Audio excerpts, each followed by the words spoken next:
What do force, energy, mass, and velocity all have in common?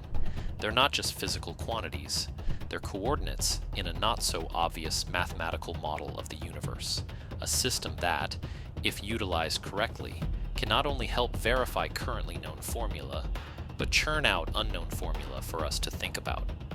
And today, we're going to learn how to read that language. If you are already familiar with the basic units of measurement, feel free to skip ahead. This part of the presentation is for those who may not be. For the sake of completionism, I want to make sure all viewers are on the same page. Length is defined as the measure of spatial separation between 2 points in space. It provides a quantification of how far apart things are without reference to any particular scale or system.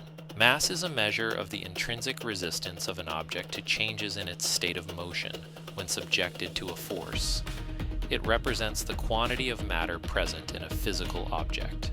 Time is the ordered progression of events from past to future. It quantifies the sequence and duration of changes in the state of physical systems.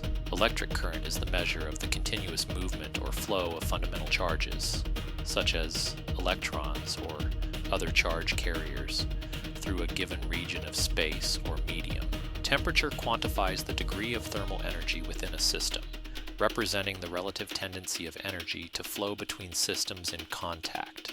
The amount of a substance represents a count of distinct fundamental entities, atoms, molecules, particles, present in a system, providing a bridge between macroscopic properties and microscopic structure. Luminous intensity is the measure of the perceived strength of emitted electromagnetic radiation, considering the relative sensitivity of a standard observer. It relates to how bright a source appears to the observing entity. I am not going to get into the discussion of whether you should use the Système International d'Unité or the non-SI units of your choice. Science uses SI, and this presentation will follow suit where appropriate. I don't mind if you want to use non-SI units, but be forewarned that communicating your results may be unnecessarily difficult. Here are the variables and the specific n vectors that are associated with them. Feel free to pause the video and jot these down.